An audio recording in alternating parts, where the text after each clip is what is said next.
మేము ప్రకటించిన ప్రకటన ప్రకారం ఈ సన్నిధికి వచ్చి వాక్యం విని బలపడాలని ఆశతో వచ్చిన మన పంచాయతీలో ఉన్న ప్రతి గ్రామ ప్రజలకు, ఇక్కడికి కూడి వచ్చిన వారందరికీ దేవునిపేట వందనాలు తెలియజేస్తున్నాను. ఈ పెనుయేల్ గాస్పల్ టీం అనేది గత 4 సంవత్సరాలు బట్టి పెనుయేల్ గాస్పల్ టీమ్గా నేను దీన్ని నామకరణం చేపి కార్యక్రమాలు నిర్వహిస్తుండగా, నాకైతే 2017లో ఒక చర్చికి ఒక విశ్వాసగా వెళ్తున్నప్పుడు నా తోటి సహోదరుడు ఏలూరు జాన్ అనే ఒక వ్యక్తి ఆ చర్చి పడగొట్టి పునర్నిర్మాణం చేసి చర్చి వార్షికోత్సవానికి కాకినాడ నుంచి లాజరస్ గారు అనే ఒక పాస్టర్ గారిని తీసుకొచ్చినప్పుడు, అదే సంవత్సరం శ్రీని గారు మీరు ఈ ప్రోగ్రామ్ ఈ సభలు కండక్ట్ చేస్తే నేను ఒక 20,000 ఇస్తాను, మీరైతేనే ఇస్తాను అని చెప్పి అతను నన్ను ప్రోత్సహించడం. మొట్టమొదటిగా ఆ సంవత్సరం 2017లో సభ అంటే 3 రోజులు సభలు పెట్టి ఆ చర్చిలో నేను ఉన్నప్పుడు ఆ చర్చి నా తోటి విశ్వాసులతోటి నేను ఆ సభను నిర్వహించి దేవునికి ఘనంగా కార్యక్రమం జరిపించుకుంటూ 2 సంవత్సరాలు మనకి కరోనా వచ్చినప్పుడు మాత్రమే సభలు ఆగిపోయినాయి. 2015 నుంచి ఈ సంవత్సరం వరకు అయ్యారు. 2015 నుంచి అండి ఆగిపోయినప్పుడు అనుకోని అనివార్య కారణాల వల్ల అయితే దేవుడు నన్ను నడిపించుకునే నడిపింపు అంటాను నేను ఈరోజు దాన్ని.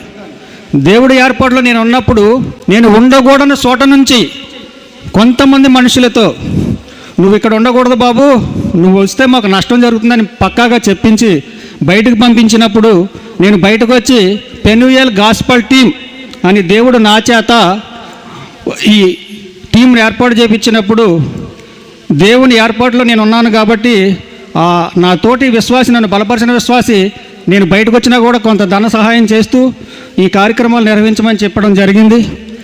అదేవిధంగా నేను నడిచే నడవడిక లేకపోతే దేవుడు నన్ను నడిపించుకునే నడిపింపు గ్రహించి 1-2 కుటుంబాలు ఈ పెనుయేల్ గాస్పల్ టీంలో సభ్యులుగా చేరిన వారు ఆ రోజు నుంచి ఈ రోజు వరకు నన్ను ఫాలో అవుతూనే ఉన్నారు.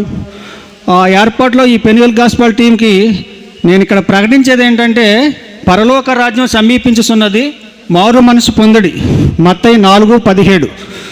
ఈ భారభరితమైన యేసు ప్రభు ఈ భూమి మీద ఉన్నప్పుడు ఈ భారభరితమైన వాక్యాన్ని ఆయన ఈ లోకానికి అందించి రక్షణ సువార్త, ఒక మనిషి పాపాన్ని విడిచిపెట్టి పరలోకానికి వెళ్ళడానికి కావలసిన బోధ ఆయన చేసినప్పుడు ఎంతమంది ఈ రోజున ఆయన 2024 సంవత్సరాల క్రితం ఈ మాట మనం ముందుంచారు.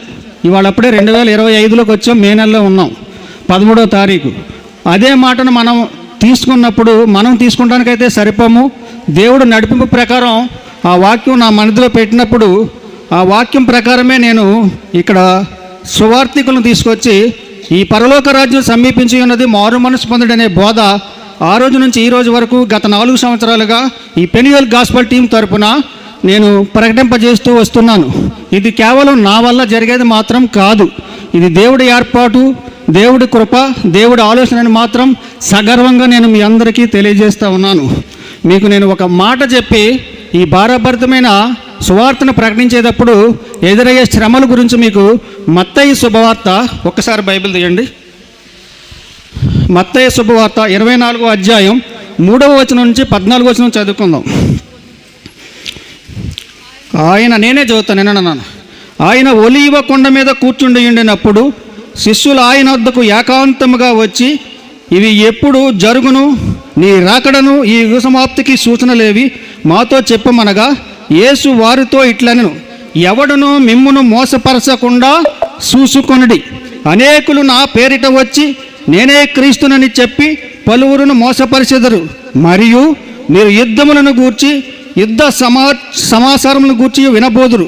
మీరు కలవరపడకుండా చూసుకొనుడి. ఇవి జరగవలసినవి కానీ అంతము వెంటనే రాదు. జనము మీదకి జనమును, రాజ్యము మీదకి రాజ్యమును లేసును. అక్కడక్కడ కరువులను, భూకంపములను కలుగును. ఇవన్నీ వేదనలకు ప్రారంభం. అప్పుడు జనులు మిమ్మును శ్రమల పాలు చేసి చంపెదరు. గుర్తుపెట్టుకోండి వాక్యాన్ని. మీరు నా నామము నిమిత్తము సకల జనముల చేత ద్వేషించబడుదురు. అనేకులు అభ్యంతరపడి ఒకడినొకడు అప్పగించి ద్వేషింతురు. అనేకులైన అబద్ధ ప్రవక్తలొచ్చి పలువురిని మోసపరిచెదరు. అక్రమము విస్తరించుట చేత అనేకుల ప్రేమ చల్లారును. అంతము వరకు సహించువాడెవడో వాడే రక్షింపబడును. మరియు ఈ రాజ్య సువార్త సకల జనములకు సాక్షార్థమై లోకమందంతటయు ప్రకటింపబడును. అటు తరువాత అంతము వచ్చును. నేను దీన్ని విశ్లేషపరిచి మీకు చెప్పనవసరం లేదు, కానీ ప్రస్తుత పరిస్థితులు మీరు ఆలోచించినప్పుడు కానీ అవగాహన చేసుకున్నప్పుడు కానీ నిన్నగాక మొన్న ఒక నెల అవుద్దంటారా? మిమ్మల్ని అడుగుతున్నా, బైబిల్ పట్టుకుని చర్చికి వెళ్ళే వాళ్ళని నేను అడిగేది. ఎన్ని రోజులు అవుద్దండి? మన ప్రవీణ్ పగడాల గారు చచ్చిపోయి, ఏమండి వాక్యానికి జరిగేదానికి సరిపోతుందంటారా లేదా? ఈ వాక్యాన్ని మనం నమ్ముతున్నామంటారా లేదా? ఎలా ఉందంటే వాళ్ళ, నేను ఇక్కడ సమయం ఎక్కువ తీసుకోకూడదు, కానీ భారభరితమైన సత్య సువార్తను ప్రకటించేటప్పుడు ఏమొస్తాయి? శ్రమలు వస్తాయి, ద్వేషిస్తారు, దూషిస్తారు, నిందిస్తారు, అవమానాలు పాలు చేస్తారు, కొడతారు, చంపేస్తారు.